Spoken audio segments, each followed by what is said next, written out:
ಪ್ರಿಯ ಶಿಷ್ಯರೇ, ಹೀಗೆ ಪರಶುರಾಮ ತನ್ನ ತಂದೆ ಜಮದಗ್ನಿಯನ್ನು ಕೊಂದ ಕಾರ್ತವೀರ್ಯಾರ್ಜುನನನ್ನು ವಧಿಸಿ ತನ್ನ ಸೇಡನ್ನು ತೀರಿಸಿಕೊಂಡ.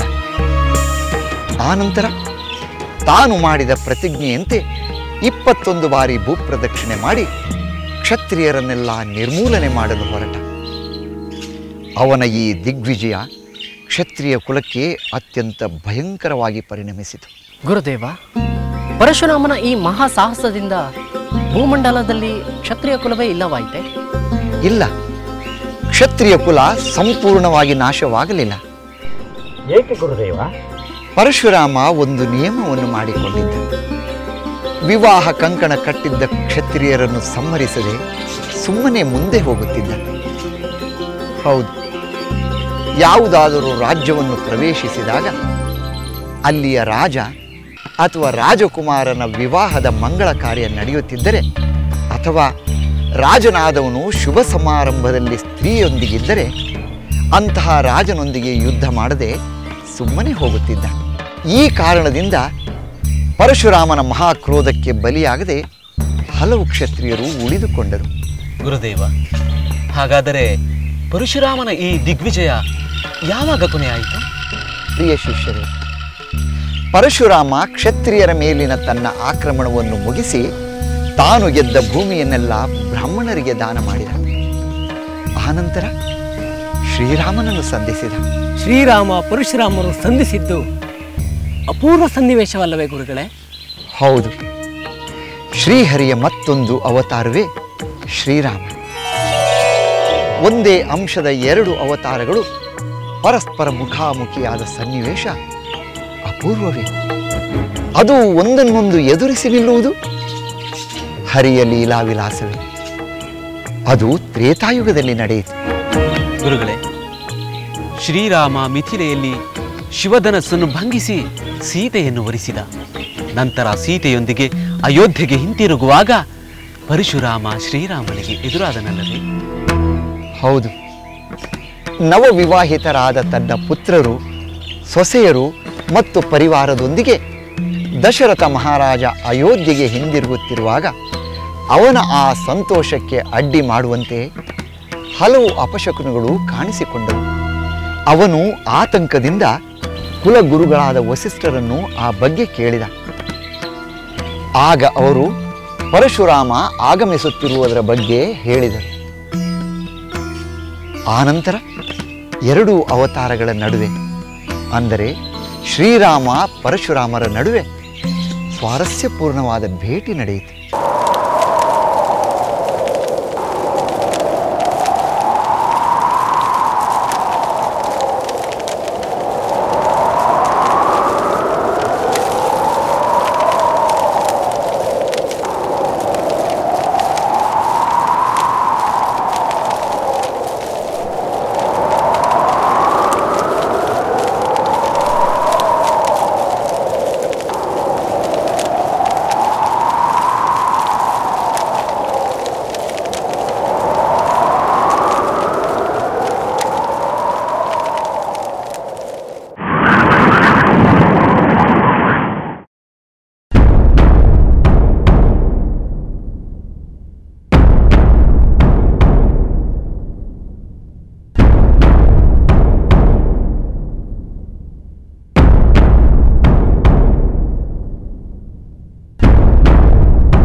ಮಹಾವೀರ ಭಾರತರಾಮ, ನಾನೀಗ ನನ್ನ ಪುತ್ರರ ವಿವಾಹವನ್ನು ನೆರವೇರಿಸಿ ಅಯೋಧ್ಯೆಗೆ ಮರಳುತ್ತಿದ್ದೇನೆ.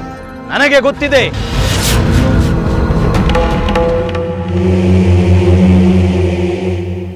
ಬ್ರಹ್ಮರ್ಷಿ ವಸಿಷ್ಠರೇ, ನಿಮಗೆ ನನ್ನ ಪ್ರಣಾಮಗಳು.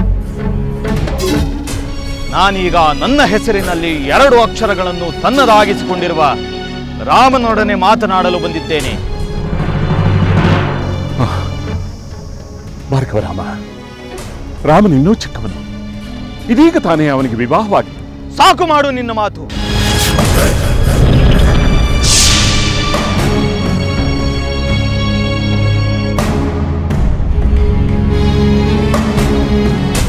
ನನಗೆಲ್ಲ ಗೊತ್ತಿದೆ ಎಂದು ಹೇಳಿದೆನಲ್ಲ. ನಾನು ರಾಮನೊಡನೆ ಮಾತನಾಡಲು ಬಂದಿದ್ದೇನೆ. ರಾಮ, ದಾಶರಥೆ, ವೀರ, ನಿನ್ನ ಪರಮಾದ್ಭುತದ ಪರಾಕ್ರಮಗಳನ್ನು ಎಲ್ಲೆಲ್ಲಿಯೂ ಕೇಳಿ ಬರುತ್ತಿದೆ. ನಾಟಕಾವಧಿಯು ಮೊದಲ್ಗೊಂಡು ಇತ್ತೀಚೆಗೆ ಮಾಡಿದ ಶಿವಧನುರ್ಭಂಗದವರೆಗೂ ನಿನ್ನ ಸಕಲ ಕಾರ್ಯಗಳನ್ನು ನಾನು ಕೇಳಿದ್ದೇನೆ. ಮುನೀಂದ್ರ ಭಾರ್ಗವರಾಮ, ತಾವು ಮಹಾತಪಸ್ವಿಗಳು, ಮಹಾಪರಾಕ್ರಮಶಾಲಿಗಳು ಎಂದು ನಾನು ಸಹ ಕೇಳಿದ್ದೇನೆ. ನನ್ನ ಪ್ರಶಂಸೆಯನ್ನು ಕೇಳಲು ನಾನು ಬಂದಿಲ್ಲ. ನಾನು ಹೇಳುವುದಷ್ಟನ್ನೇ ನೀನು ಕೇಳು. ರಾಮ, ಅದ್ಭುತವಾದ, ಇತರರಿಗೆ ಊಹಿಸಲು ಅಶಕ್ಯವಾದ ಶಿವಧನುಸ್ಸನ್ನು ನೀನು ಮುರಿದಿರುವೆ. ಅದನ್ನು ಕೇಳಿ ಮತ್ತೊಂದು ಶುಭಕರವಾದ ಮಹಾಧನುಸ್ಸನ್ನು ತೆಗೆದುಕೊಂಡು ನಿನ್ನ ಬಳಿಗೆ ಬಂದಿರುವೆನು.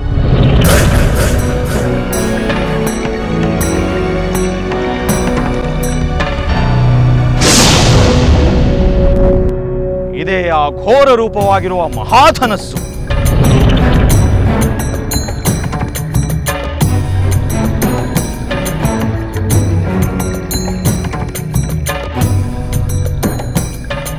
ಮಹಾಮಹಿಮನಾದ ಜಮದಗ್ನಿಯಿಂದ ಪ್ರಾಪ್ತವಾದದ್ದು.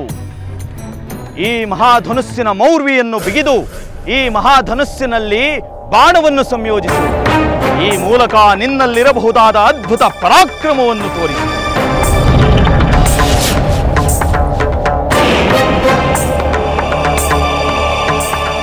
ಈ ಮಹಾಧನುಸ್ಸನ್ನು ಹಿಡಿದು ಬಾಣವನ್ನು ಹೂಡಿ ನಿನ್ನ ಅದ್ಭುತ ಬಲವನ್ನು ತೋರಿದ್ದೇ ಆದರೆ ಆನಂತರ ನಾನು ನಿನಗೆ ವೀರರು ಪ್ರಶಂಸಿಸುವ ಒಂದು ಯುದ್ಧವನ್ನು ಕೊಡುತ್ತೇನೆ.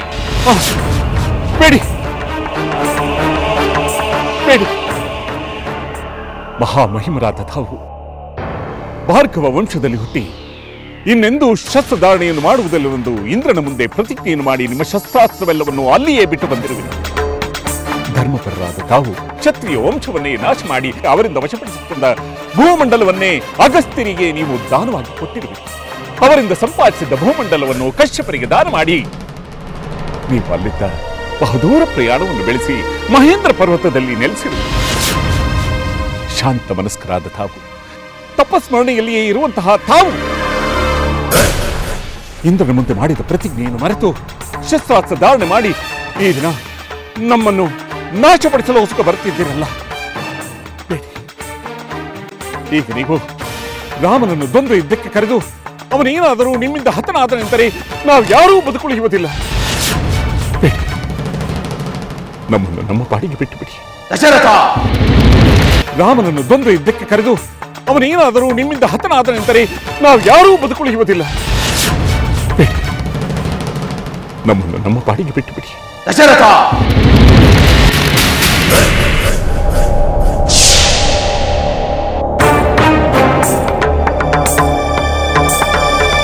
ಈ ನಿನ್ನ ವ್ಯರ್ಥವಾದ ಮಾತಿನಿಂದ ಯಾವ ಪ್ರಯೋಜನವೂ ಇಲ್ಲ. ನಾನು ನಿಶ್ಚಯಿಸಿದ್ದನ್ನು ಸಾಧಿಸದೆ ಬಿಡುವುದಿಲ್ಲ. ನನ್ನ ಮತ್ತು ನಿನ್ನ ಮಗ ರಾಮನ ನಡುವೆ ಈಗ ನಡೆಯುವ ಯಾವ ವಿಚಾರಕ್ಕೂ ನೀನು ಮಧ್ಯ ಪ್ರವೇಶಿಸಬೇಡ. ದೂರವಿರು.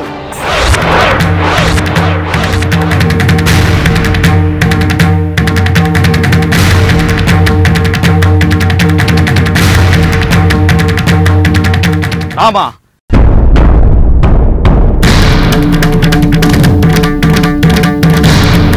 ರಾಮ, ನೀನು ಮುರಿದ ಶಿವಧನಸ್ಸು ಮತ್ತು ನನ್ನಲ್ಲಿರುವ ವೈಷ್ಣವ ಧನಸ್ಸು ಇವೆರಡು ದೇವಲೋಕದಲ್ಲಿ ಪ್ರಾಪ್ತವಾದವುಗಳು, 3 ಲೋಕದಲ್ಲೂ ಪ್ರಸಿದ್ಧವಾದವುಗಳು ಮತ್ತು 3 ಲೋಕದ ಜನರಿಂದಲೂ ಪೂಜಿಸಲ್ಪಡತಕ್ಕವುಗಳು, ದೃಢವಾದವುಗಳು.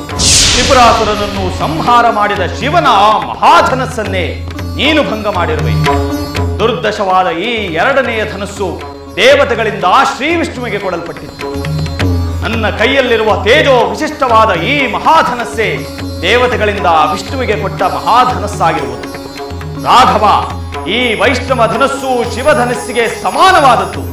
ಪಿತೃ ಪಿತಾಮಹರಿಂದ ನನಗೆ ಪ್ರಾಪ್ತವಾಗಿರುವ ಉತ್ತಮೋತ್ತಮವಾದ ಈ ಮಹಾವೈಷ್ಣವ ಧನಸ್ಸನ್ನು ಕ್ಷತ್ರ ಧರ್ಮವನ್ನು ಗೌರವಿಸಿ ಪರಿಗ್ರಹಿಸು. ಕಾಕುತ್ಸ್ಯ, ನೀನು ಶಕ್ತನೇ ಆಗಿರುವುದಾದರೆ ಈ ಮಹಾವೈಷ್ಣವ ಧನುಸ್ಸನ್ನು ಬಗ್ಗಿಸಿ ಇದರ ನಾಣವನ್ನು ಎಳೆದು ಕಟ್ಟಿ ಶತ್ರುಗಳ ಪಟ್ಟಣವನ್ನು ಜಯಿಸುವ ಸಮರ್ಥವಾದ ಬಾಣವನ್ನು ಹೂಡು. ಆನಂತರ ನಾನೇ ನಿನ್ನೊಡನೆ ದ್ವಂದ್ವ ಯುದ್ಧವನ್ನು ಮಾಡುತ್ತೇನೆ.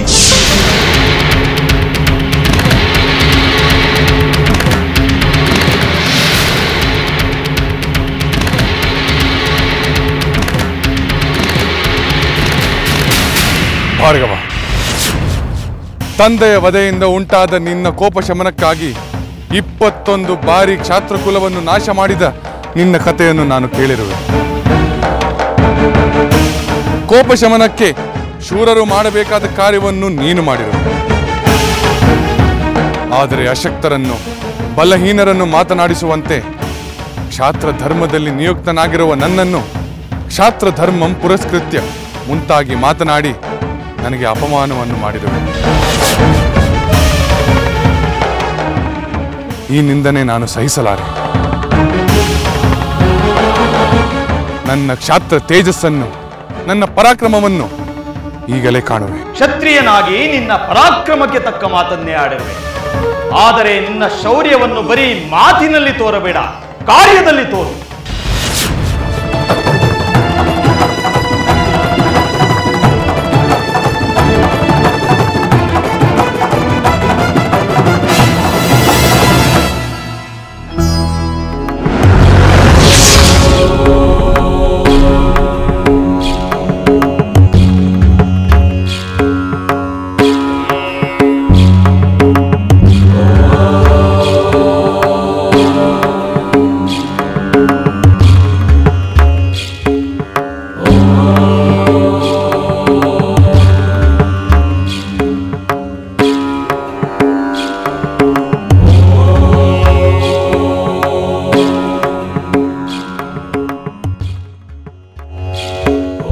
ಭಾರ್ಗವ, ನೀನು ಹೇಳಿದಂತೆಯೇ ಈ ವೈಷ್ಣವ ಧನುಸ್ಸಿಗೆ ಬಾಣವನ್ನು ಹೂಡಿ ಇದನ್ನು ಪ್ರಯೋಗಿಸುವೆ. ಆದರೆ ಅದಕ್ಕಿಂತ ಮುಂಚಿತವಾಗಿ ನನ್ನ ಪ್ರಶ್ನೆಗೆ ನೀನು ಉತ್ತರಿಸಲೇಬೇಕು. ನೀನು ಒಬ್ಬ ಬ್ರಾಹ್ಮಣನಾಗಿರುವೆ. ಅಷ್ಟೇ ಅಲ್ಲದೆ ನಮ್ಮ ಗುರುಗಳಾದ ವಿಶ್ವಾಮಿತ್ರರ ಭಗಿನಿಯಾದ ಸತ್ಯವತಿಯ ಪೌತ್ರನಾಗಿರುವೆ. ಇವೆರಡು ಕಾರಣಗಳಿಂದಾಗಿ ನೀನು ನನಗೆ ಪೂಜ್ಯನಾಗಿರುವೆ. ಆದುದರಿಂದ ಪ್ರಾಣವನ್ನೇ ತೆಗೆಯುವ ಸಾಮರ್ಥ್ಯವುಳ್ಳ ಈ ಬಾಣವನ್ನು ನಿನ್ನ ಮೇಲೆ ಪ್ರಯೋಗಿಸಲು ನನಗೆ ಇಷ್ಟವಿಲ್ಲ. ಆದರೆ ಒಮ್ಮೆ ಬಿಲ್ಲಿಗೆ ಬಾಣವನ್ನು ಹೂಡಿದರೆ ಇದನ್ನು ಕೆಳಗೆ ಇಳಿಸುವುದು ಅಸಾಧ್ಯ. ನಿನ್ನ ತಪೋಬಲದಿಂದ ಸಾಧಿಸಿರುವ ಎಲ್ಲಿಯಾದರೂ ಕ್ಷಣ ಮಾತ್ರದಲ್ಲಿ ಹೋಗುವ ನಿನ್ನ ಶಕ್ತಿಯನ್ನು ನಾನು ನಾಶ ಮಾಡುತ್ತೇನೆ, ಅಥವಾ ಅಪ್ರತಿಮವಾದ ಲೋಕವನ್ನು ಪಡೆಯಲು ಸಾಧಕವಾದ ನಿನ್ನ ತಪಫಲವನ್ನು ನಾನು ವಿನಾಶಗೊಳಿಸುತ್ತೇನೆ. ಇವೆರಡರಲ್ಲಿ ಯಾವುದನ್ನು ಉಳಿಸಿಕೊಳ್ಳಬೇಕು ಎಂಬುದನ್ನು ನೀನು ನಿರ್ಧರಿಸಿ ನನಗೆ ಕೂಡಲೇ ತಿಳಿಸು. ಆದರೆ ದಿವ್ಯವಾದ ಶತ್ರುಗಳ ದರ್ಪ ಧ್ವಂಸಕವಾದ ವೈಷ್ಣವ ಧನುಸ್ಸಿನಿಂದ ತೆರಳುವ ಈ ಬಾಣವು ಗುರಿಯನ್ನು ಭೇದಿಸದೆ ಕೆಳಗೆ ವ್ಯರ್ಥವಾಗಿ ಬೀಳಲಾರದು. ರಾಮಚಂದ್ರ, ಮಹಾವೀರ, ವೈಷ್ಣವ ಧನಸ್ಸಿಗೆ ಎದೆ ಏರಿಸಿ ನೀನೇ ವಿಷ್ಣು ಸ್ವರೂಪನೆಂದು ತೋರಿದೆ.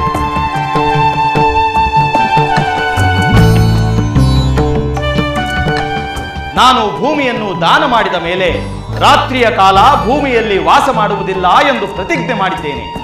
ಆದ ಕಾರಣ ಭೂಮಿಯ ಆಚೆಗಿರುವ ಮಹೇಂದ್ರ ಪರ್ವತಕ್ಕೆ ನಾನು ಹೋಗಬೇಕು. ಅದಕ್ಕೆ ಬೇಕಾದ ಮನೋವೇಗದಲ್ಲಿ ಧಾವಿಸುವ ಶಕ್ತಿಯನ್ನು ನೀನು ನಾಶ ಮಾಡಬೇಡ. ತಮ್ಮ ತಪಃಫಲದ ಮೇಲೆ ಬಾಣ ಪ್ರಯೋಗಿಸು. ಮಹಾವೈಷ್ಣವ ಧನಸ್ಸಿನಿಂದ ಬಾಣ ಪ್ರಯೋಗ ಮಾಡಿದ ನಿನ್ನನ್ನು ಜನ್ಮ ಮೃತ್ಯು ಜರಾರಹಿತನೆಂದು ಸುರೇಶ್ವರನಾದ ವಿಷ್ಣುವೆಂದು ತಿಳಿಯುತ್ತೇನೆ. ಕೂಡಲೇ ನನ್ನ ಅಪಾರ ಪುಣ್ಯ ರಾಶಿಯ ಮೇಲೆ ಬಾಣ ಪ್ರಯೋಗಿಸು. ನಂತರ ನಾನು ಕ್ಷಣಾರ್ಧದಲ್ಲಿ ಮಹೇಂದ್ರ ಪರ್ವತಕ್ಕೆ ಹೋಗುತ್ತೇನೆ.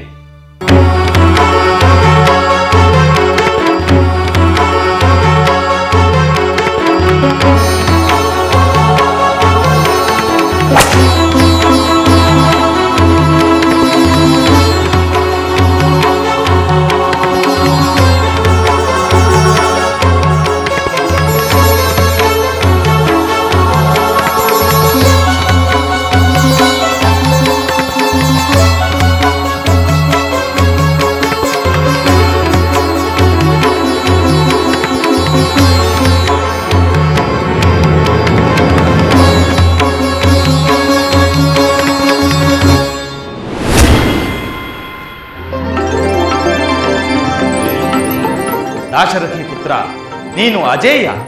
ನಿನಗೆ ಮಂಗಳವಾಗಲಿ.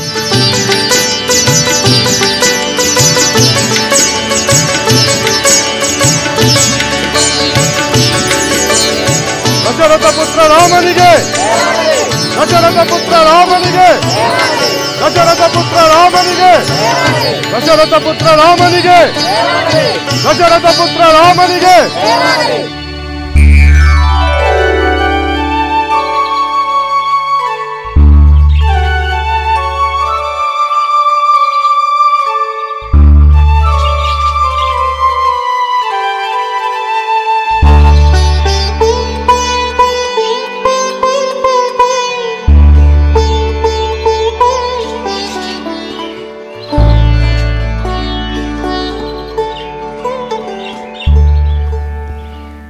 ಶಿಷ್ಯರೇ, ಶ್ರೀಹರಿಯು ಹೀಗೆ ಶ್ರೀರಾಮ ಪರಶುರಾಮರ ಮುಖಾಮುಖಿಯಲ್ಲಿ ಒಂದು ರೂಪದಲ್ಲಿ ಗೆದ್ದವನಂತೆ, ಇನ್ನೊಂದು ರೂಪದಲ್ಲಿ ಸೋತವನಂತೆ ತನ್ನ ಲೀಲಾ ವಿಲಾಸವನ್ನು ಲೋಕಕ್ಕೆ ತೋರ್ಪಡಿಸಿದ. ತನ್ನ ಅವತಾರದ ಕರ್ತವ್ಯ ಮುಗಿದ ನಂತರ ಪರಶುರಾಮ ತಪಸ್ಸನ್ನಾಚರಿಸಲು ಮಹೇಂದ್ರ ಪರ್ವತಕ್ಕೆ ಹೊರಟು ಹೋದ. ಶ್ರೀರಾಮನ ಅವತಾರ ಅಯೋಧ್ಯೆ ಸೇರಿ ಮುಂದಿನ ಲೋಕ ಕಲ್ಯಾಣದ ಕರ್ತವ್ಯದಲ್ಲಿ ತೊಡಗಿತು. ಇದು ವಿಶೇಷವಾಗಿದೆ ಗುರುಗಳೇ. ಶ್ರೀಹರಿಯು ಪರಶುರಾಮನಾಗಿ ಅವತರಿಸಿ ಕ್ಷತ್ರಿಯ ಕುಲದ ವಿರುದ್ಧ ತನ್ನ ಕೊಡಲಿಯನ್ನು ಬೀಸಿದ. ಅದೇ ಕ್ಷತ್ರಿಯ ಕುಲದಲ್ಲಿ ಶ್ರೀರಾಮ ಅವತರಿಸಿ ಪರಶುರಾಮನನ್ನು ತಪಸ್ಸಿಗೆ ಹೋಗುವಂತೆ ಮಾಡಿದ್ದು ವಿರೋಧಾಭಾಸದಂತೆ ಕಾಣುವುದಿಲ್ಲವೇ? ಮೇಲ್ನೋಟಕ್ಕೆ ಹಾಗೆ ಕಾಣುವುದು ನಿಜ. ಆದರೆ ಶ್ರೀಹರಿಯ ಅವತಾರದ ಉದ್ದೇಶದಲ್ಲಿ ಯಾವ ವಿರೋಧಾಭಾಸವೂ ಇಲ್ಲ. ಎಲ್ಲ ಅವತಾರಗಳ ಉದ್ದೇಶವು ದುಷ್ಟ ಶಿಕ್ಷಣ, ಶಿಷ್ಟ ರಕ್ಷಣ, ಸಜ್ಜನರಿಗೆ ಸದ್ಗತಿ, ದುರ್ಜನರಿಗೆ ದುರ್ಗತಿ. ಎಲ್ಲ ಅವತಾರಗಳು ಧರ್ಮವನ್ನು ರಕ್ಷಿಸುತ್ತಾ ಲೋಕೋದ್ಧಾರದ ಕಾರ್ಯವನ್ನೇ ಮಾಡಿವೆ. ಅದು ಒಂದು ಅವತಾರದಲ್ಲಿ ಒಂದು ರೀತಿಯಾದರೆ ಇನ್ನೊಂದು ಅವತಾರದಲ್ಲಿ ಇನ್ನೊಂದು ರೀತಿಯಾಗಿರುತ್ತದೆ ಅಷ್ಟೇ. ಗುರುಗಳೇ, ಪರಶುರಾಮನು ಕೂಡ ತನ್ನ ತಂದೆಯ ಮಾತನ್ನು ಪಾಲಿಸಲು ತಾಯಿಯನ್ನೇ ಕೊಂದನಲ್ಲವೇ? ಹೌದು, ಪರಶುರಾಮ ಅವತಾರದಲ್ಲಿ ಅಂತಹ ಒಂದು ಅಪರೂಪದ ಘಟನೆ ನಡೆಯಿತು. ಆ ಘಟನೆ ಏನೆಂದು ವಿವರವಾಗಿ ಹೇಳಬೇಕೆಂದು ಹೇಳಿಕೊಳ್ಳುತ್ತೇವೆ ಗುರುಗಳೇ. ಹೌದು ಗುರುದೇವ, ಮೊದಲೇ ಬರಬೇಕಾದ ಕಥೆಯನ್ನು ಆಮೇಲೆ ಕೇಳಿದರೆ ಏನೂ ಬಾಧಕವಿಲ್ಲ. ಒಂದು ಸಲ ಪರಶುರಾಮನ ತಂದೆ ಜಮದಗ್ನಿ ಹೋಮ ಮಾಡಲು ಸಿದ್ಧರಾಗಿದ್ದರು. ಪತ್ನಿ ರೇಣುಕಾದೇವಿ ಅರ್ಘ್ಯೋದಕವನ್ನು ತರಲು ನದಿಗೆ ಹೋದಳು. ಗಂಗಾ ನದಿಯಲ್ಲಿ ಚಿತ್ರರಥನೆಂಬ ಗಂಧರ್ವ ಅಪ್ಸರೆಯೊಡನೆ ವಿಹರಿಸುತ್ತಿರುವುದನ್ನು ಮೈಮರೆತು ನೋಡುತ್ತಾ ನಿಂತು ಬಿಟ್ಟಳು. ಅವಳು ತಡವಾಗಿ ನೀರನ್ನು ತೆಗೆದುಕೊಂಡು ಬಂದಳು. ಜಮದಗ್ನಿಗೆ ರೇಣುಕೆ ತಡವಾಗಿ ಬಂದ ಕಾರಣ ದಿವ್ಯ ಜ್ಞಾನದಿಂದ ತಿಳಿಯಿತು. ಅವನಿಗೆ ಮಿತಿಮೀರಿದ ಕೋಪ ಬಂತು.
ರೇಣುಕ, ಅರ್ಘ್ಯೋದಕವನ್ನು ತರಲು ತಡ ಏಕೆ ಮಾಡಿದೆ?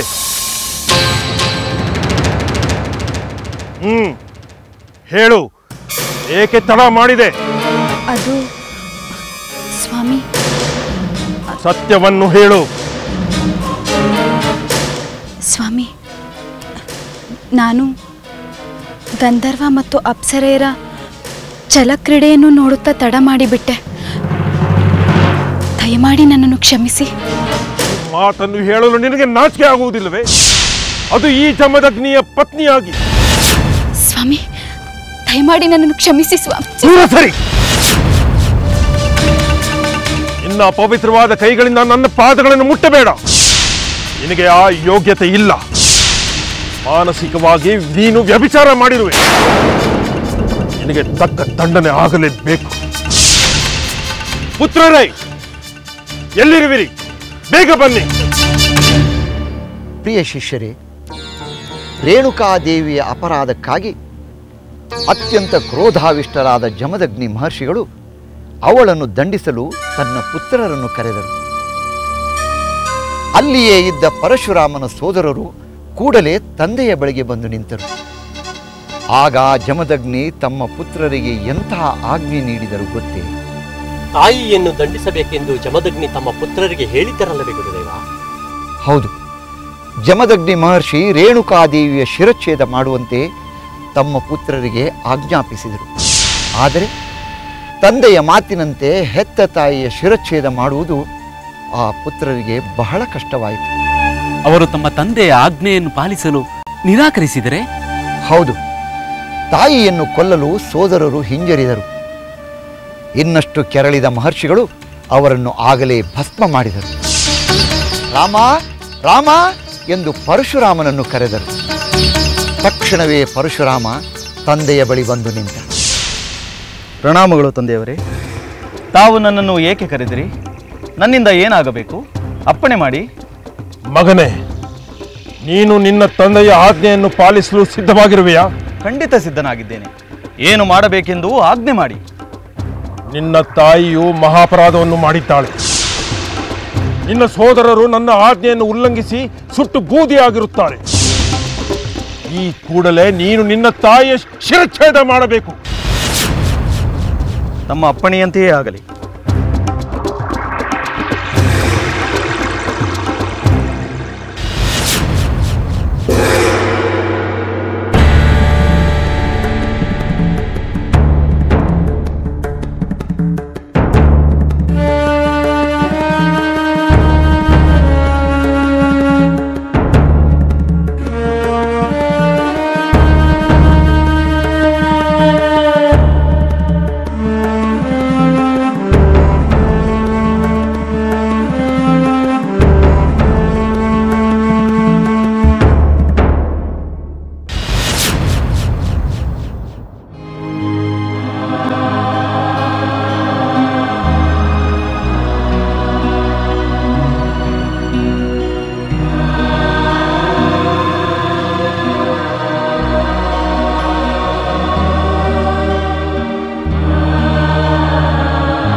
ಎಂಥ ಪಿತೃಭಕ್ತಿ! ಏನು ಏಕೆ ಎಂದು ಕೇಳದೆ ಪರಶುರಾಮ ತನ್ನ ತಂದೆಯ ಆಜ್ಞೆಯನ್ನು ಪಾಲಿಸಿದ. ಹೌದು, ಪರಶುರಾಮನಿಗೆ ಚೆನ್ನಾಗಿ ಗೊತ್ತಿತ್ತು, ತನ್ನ ತಂದೆ ಸಾಮಾನ್ಯನಲ್ಲ, ಮಹಾಜ್ಞಾನಿ ಎಂಬ ಅರಿವು ಅವನಿಗೆ ಚೆನ್ನಾಗಿತ್ತು. ತನ್ನ ತಂದೆ ಎಂತಹ ಮಹಾ ತಪಸ್ವಿ ಎಂಬುದನ್ನು ಅವನು ಚೆನ್ನಾಗಿ ಅರಿತಿದ್ದ. ತನ್ನ ಸೋದರರಂತೆ ತಂದೆಯ ಮಾತಿಗೆ ಅವನು ಅನಾದರ ತೋರಲಿಲ್ಲ, ಅಪನಂಬಿಕೆಯನ್ನೂ ತಾಳಲಿಲ್ಲ. ತಂದೆಯ ಆಜ್ಞೆಯ ಪಾಲನೆಯಿಂದ ಇಂಥ ಅನಾಹುತವಾಗುತ್ತದೆ, ಅದಕ್ಕೆ ಏನು ಪರಿಹಾರ ಎಂದು ಕ್ಷಣ ಮಾತ್ರದಲ್ಲಿ ಅವನು ನಿರ್ಧರಿಸಿಕೊಂಡ. ಹೌದು, ಅವತಾರ ಪುರುಷನೆಂದ ಮೇಲೆ ಅವನಿಗೆ ಸರ್ವವೂ ತಿಳಿದಿರಬೇಕು. ಭೂತ ಭವಿಷ್ಯತ್ ವರ್ತಮಾನಗಳ ಜ್ಞಾನ ಸಹಜವಾಗಿಯೇ ಅವನಿಗಿತ್ತು. ಆದರೂ ಕಾಲ ದೇಶಗಳಿಗೆ ಅನುಗುಣವಾಗಿ ಅವನು ವರ್ತಿಸಲೇಬೇಕು. ಅದಕ್ಕೆ ತಕ್ಷಣ ತಂದೆಯ ಆಜ್ಞೆಯನ್ನು ಪರಿಪಾಲಿಸಿದ. ನಂತರ ತಂದೆಯ ಅನುಗ್ರಹಕ್ಕೆ ಪಾತ್ರನಾಗಿ ದುರಂತವನ್ನೇ ಸುಖಾಂತವನ್ನಾಗಿ ಪರಿವರ್ತಿಸಿದ. ತಂದೆ, ತಮ್ಮ ಆಜ್ಞೆಯನ್ನು ನೆರವೇರಿಸಿದ್ದೇನೆ. ನನ್ನ ತಾಯಿಯ ಶಿರಚ್ಛೇದ ಮಾಡಿದ್ದೇನೆ.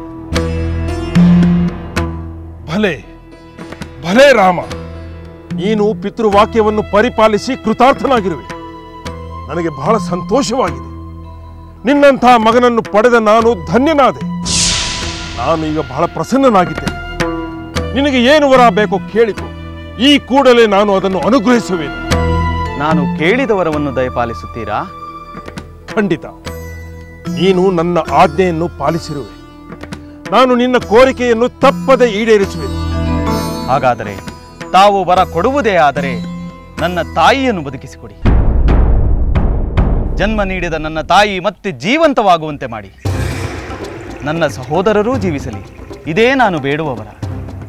ಭಲೆ ಪರಶುರಾಮ, ಭಲೆ. ನೀನು ತಂದೆಯ ಮಾತುಗಳನ್ನು ಎಷ್ಟು ಗೌರವಿಸಿದೆಯೋ ಅಷ್ಟೇ ಉದಾತ್ತವಾಗಿದೆ ನಿನ್ನ ಮಾತೃ ಪ್ರೇಮ ಮತ್ತು ಸೋದರ ಪ್ರೇಮ. ಆಗಲಿ ಕಂದ, ನಿನ್ನ ಮಾತಿನಂತೆ ನಾನು ಎಲ್ಲರನ್ನೂ ಬದುಕಿಸುವೆನು. ತಂದೆ, ತಮ್ಮಲ್ಲಿ ಇನ್ನೊಂದು ವಿನಂತಿ. ಅದೇನೆಂದು ಹೇಳು, ನಾನು ಖಂಡಿತ ನಡೆಸಿಕೊಡುತ್ತೇನೆ. ತಂದೆ, ನನ್ನ ತಾಯಿಯ ಮನಸ್ಸಿನಿಂದ ಈಗ ನಡೆದ ದುರಂತ ಅಳಿಸಿ ಹೋಗಲಿ. ಅವಳ ಮನಸ್ಸಿನಿಂದ ನಾನು ಕೊಂದೆನೆಂಬ ವಿಷಯ ಮರೆತು ಹೋಗಲಿ. ತಥಾಸ್ತು, ಹಾಗೇ ಆಗಲಿ.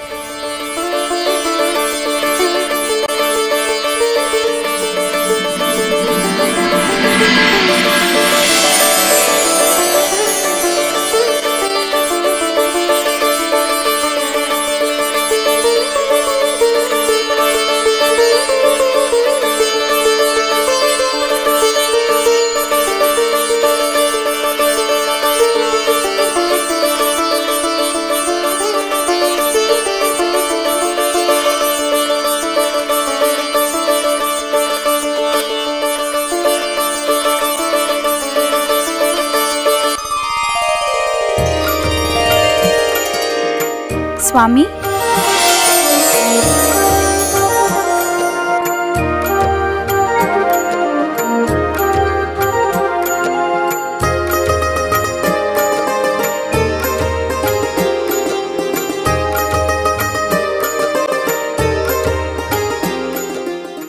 ಪ್ರಿಯ ಶಿಷ್ಯರೇ, ಹೀಗೆ ಪರಶುರಾಮ ತನ್ನ ತಾಯಿ ಸೋದರರನ್ನು ಮತ್ತೆ ಬದುಕಿಸಿಕೊಂಡ. ತಂದೆಯ ಆಜ್ಞೆಯಂತೆ ಹತ್ಯೆ ಮಾಡಿ ಆ ತಂದೆಯ ಕೃಪೆಯಿಂದಲೇ ಬದುಕಿಸಿಕೊಂಡದ್ದು ಪರಶುರಾಮನ ಮಹಿಮೆ. ಶ್ರೀಹರಿಯ ಎಲ್ಲ ಅವತಾರಗಳಲ್ಲೂ ಇಂತಹ ಮಹಿಮೆ ಪ್ರಕಟಗೊಂಡಿದೆ. ಮುಂದಿನ ರಾಮ ಅವತಾರದಲ್ಲೂ ಶ್ರೀರಾಮನು ತೋರಿದ ಅದ್ಭುತಗಳಿಗೆ ಎಣೆ ಇಲ್ಲ. ಗುರುದೇವ, ಶ್ರೀರಾಮಾವತಾರದ ಅದ್ಭುತ ಲೀಲೆಗಳನ್ನು ತಮ್ಮಿಂದ ಮತ್ತೊಮ್ಮೆ ಸ್ಮರಣೆ ಮಾಡಿಕೊಳ್ಳಲು ಬಯಸುತ್ತೇನೆ. ಶ್ರೀರಾಮಚರಿತೆಯ ಮುಖ್ಯ ಸಂಗತಿಗಳನ್ನು ದಯಮಾಡಿ ತಿಳಿಸುವ ಕೃಪೆ ಮಾಡಿ. ಆಗಲಿ. ಶ್ರೀಕೃಷ್ಣಾವತಾರವನ್ನು, ಮಹಾಭಾರತದ ಮಹಾಚರಿತ್ರೆಯನ್ನು ನಿಮಗೆ ತಿಳಿಸುವ ಮೊದಲು ರಾಮ ಅವತಾರವನ್ನು ಸ್ಮರಿಸಿಕೊಳ್ಳುವುದು ಒಳ್ಳೆಯದೇ.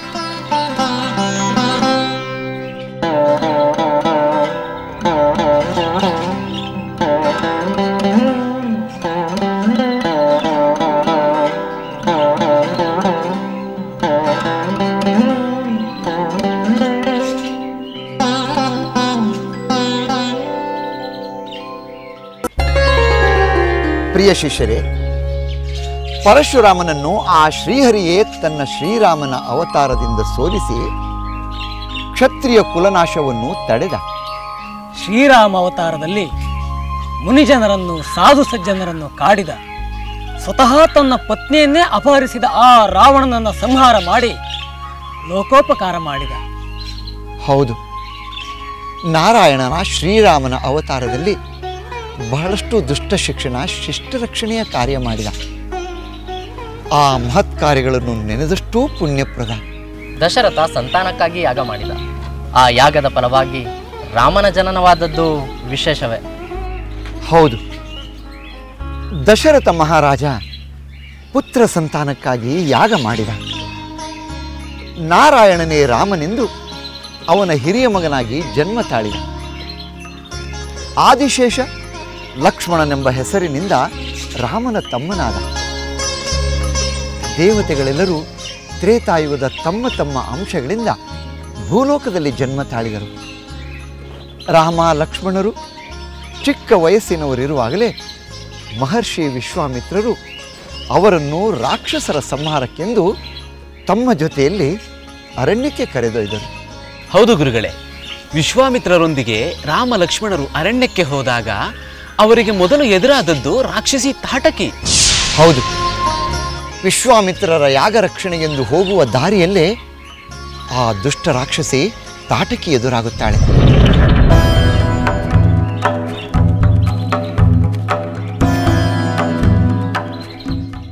ಗುರುಗಳೇ, ಈ ಪ್ರದೇಶ ಇಷ್ಟೊಂದು ನಿರ್ಜನವಾಗಿದೆ. ವಿಚಿತ್ರವಾದ ಇಲ್ಲಿಯ ನೀರವತೆ ಭಯ ಮತ್ತು ಆತಂಕ ಹುಟ್ಟಿಸುವಂತಿದೆ. ಯಾವುದೇ ಪ್ರದೇಶ ಗುರುಗಳೇ? ಯಜ್ಞಗಳನ್ನು ನಾಶ ಮಾಡಿ ಅನವರತ ಋಷಿಮುನಿಗಳಿಗೆ ತೊಂದರೆ ಕೊಡುತ್ತಿರುವ ತಾಟಕಿ ಎಂಬ ರಾಕ್ಷಸಿ ಇರುವ ಪ್ರದೇಶ. ಅಗಸ್ತ್ಯರ ಶಾಪಕ್ಕೆ ಗುರಿಯಾದ ಯಕ್ಷಿಣಿ ನರಭಕ್ಷಕ ರಾಕ್ಷಸಿಯಾಗಿ ರೂಪಾಂತರಗೊಂಡು ಸರ್ವಜನರಿಗೂ ತೊಂದರೆ ಕೊಡುತ್ತಿದ್ದಾಳೆ. ರಾಮ, ತಾಟಕಿ ಸ್ತ್ರೀ ಎಂಬ ಕರುಣೆಯಿಂದಾಗಲಿ ಸ್ತ್ರೀಯನ್ನು ಕೊಲ್ಲುವುದು ಧರ್ಮ ವಿರುದ್ಧವಾಗುತ್ತದೆ ಎಂಬ ನಿಲುವನ್ನು ತಾಟಕಿಯ ವಿಷಯದಲ್ಲಿ ನೀನು ತಾಳಬೇಡ. ಏಕೆಂದರೆ ದುಷ್ಟ ಸ್ತ್ರೀಯ ವಧೆಗೆ ಇವಳು ಅರ್ಹಳಾಗಿದ್ದಾಳೆ. ದುಷ್ಟರನ್ನು ಸಂಹರಿಸಿ ಶಿಷ್ಟರನ್ನು ರಕ್ಷಿಸುವುದು ರಾಜಧರ್ಮ. ಆದ್ದರಿಂದ ನೀನು ತಾಟಕಿಯನ್ನು ಸಂಹರಿಸಿದಲ್ಲಿ ರಾಜಧರ್ಮವನ್ನು ಕಾಪಾಡಿದಂತೆಯೇ ಆಗುತ್ತದೆ.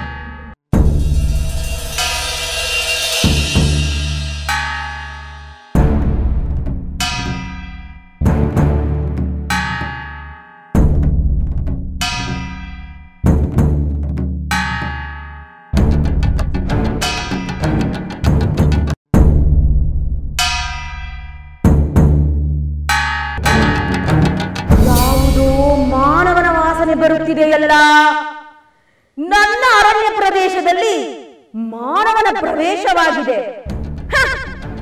ಅಂಜುಬುರುಕ ಮಾನವನು ನನ್ನ ಪ್ರದೇಶವನ್ನು ಪ್ರವೇಶ ಮಾಡುವುದನ್ನು ಬಿಟ್ಟು ಬಹಳ ಕಾಲವಾಗಿದೆ. ಈಗ ಯಾರಿಗೆ ಬಂದಿದೆ ಅಂತಹ ಧೈರ್ಯ? ಅವನಿಗೆ ಇನ್ನೂ ಉಳಿಗಾಲವಿಲ್ಲ. ಅವನನ್ನು ಸಿಗಿದು ಭಕ್ಷಿಸುತ್ತೇನೆ. ಇಂದು ನನಗೆ ಹಬ್ಬ ಹಬ್ಬ.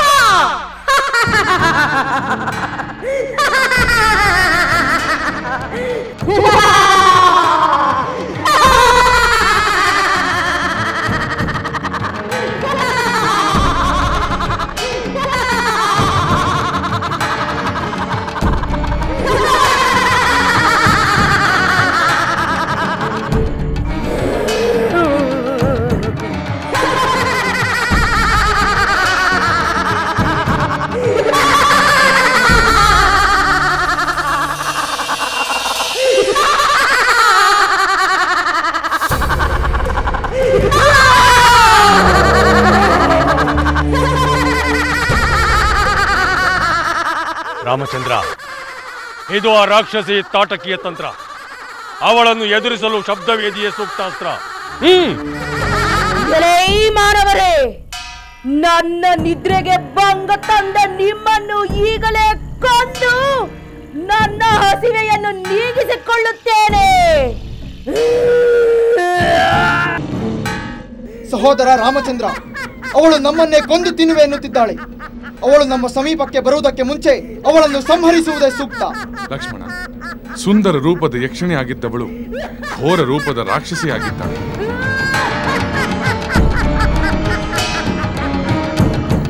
ಇವಳು ರಾಕ್ಷಸಿ ಆಗಿದ್ದರೂ ಸ್ತ್ರೀ ಎನ್ನುವ ಒಂದೇ ಕಾರಣಕ್ಕೆ ಇವಳ ಕಿವಿ ಮೂಗು ಕತ್ತರಿಸಿ ಹಿಂದಿರುಗಿ ಹೋಗುವಂತೆ ಮಾಡುತ್ತಾನೆ.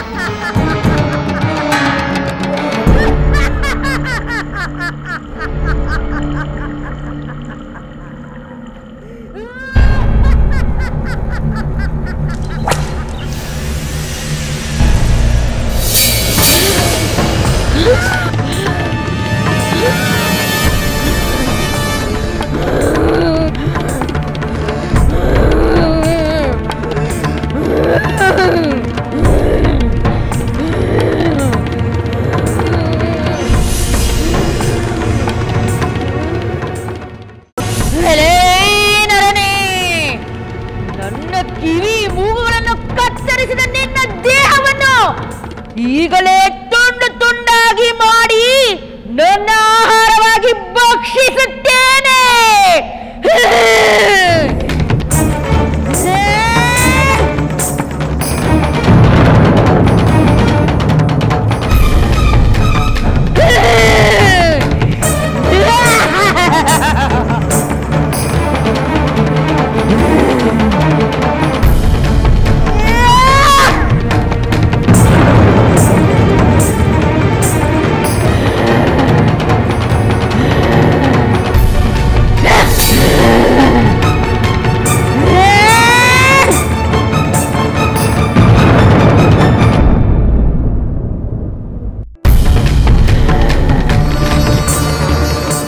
ರಾಮಚಂದ್ರ, ರಕ್ಕಸಿ ಹೆಣ್ಣು ಎನ್ನುವ ಕಾರಣಕ್ಕೆ ಅವಳನ್ನು ಸಂಹರಿಸದೆ ಹೆದರಿಸಿ ಓಡಿಸುವ ನಿನ್ನ ಉದ್ದೇಶ ಸಫಲವಾಗುತ್ತಿಲ್ಲ.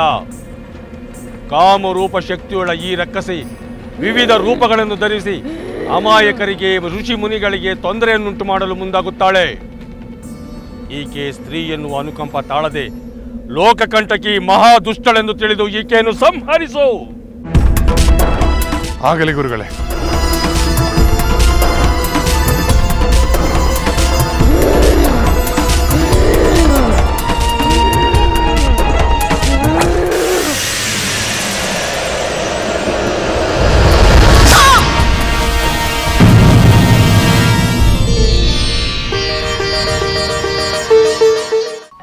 ಈ ರೀತಿಯಲ್ಲಿ ರಾಮ ಲಕ್ಷ್ಮಣರು ತಾಟಕಿಯನ್ನು ಸಂಹರಿಸಿದರು. ಅನಂತರ ವಿಶ್ವಾಮಿತ್ರ ಮುನಿಗಳೊಂದಿಗೆ ಹೊರಟು ಯಾಗಸ್ಥಳವನ್ನು ಮುಟ್ಟಿದರು. ಯಜ್ಞ ರಕ್ಷಣೆಯ ಕಾರ್ಯವನ್ನು ಅವರು ವಹಿಸಿಕೊಂಡರು.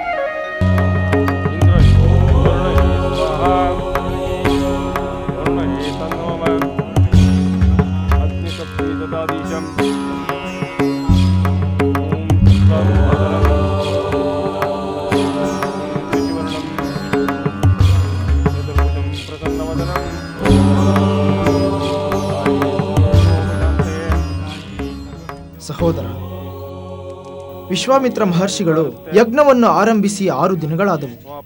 ಆದರೂ ಈ ಮಾರೀಚ ಸುಬಾಹುವಿನ ಸುಳಿವೇ ಇಲ್ಲವಲ್ಲ. ಲಕ್ಷ್ಮಣ, ಹಾಗೆಂದುಕೊಂಡು ಕ್ಷಣ ಮಾತ್ರವೂ ಎಚ್ಚರ ತಪ್ಪಲು ಸಾಧ್ಯವಿಲ್ಲ. ಆ ರಾಕ್ಷಸರು ಕುತಂತ್ರಿಗಳು, ಮಾಯಾವಿಗಳು. ನಮ್ಮ ದಿಕ್ಕು ತಪ್ಪಿಸಿ ನಮ್ಮ ಮೇಲೆ ಆಕ್ರಮಣ ಮಾಡುವ ಸಂಚನ್ನು ಮಾಡುವವರೂ ಆಗಿರಬಹುದು. ಈ ಯಜ್ಞ ಮುಗಿಯುವ ಹಂತದಲ್ಲಿ ವಿಘ್ನ ಮಾಡಿದರೂ ಸಹ ಯಜ್ಞ ಫಲಪ್ರದವಾಗುವುದಿಲ್ಲ. ನಿಜ ಸಹೋದರ. ಹಾಗಾದರೆ ಯಜ್ಞ ಕೊನೆ ಹಂತಕ್ಕೆ ಬರುವವರೆಗೂ ಆ ರಾಕ್ಷಸಾಧಮರು ಕಾಯುತ್ತಾ ಕುಳಿತಿರಬಹುದು. ಸಹೋದರ, ಅಲ್ಲಿ ನೋಡು.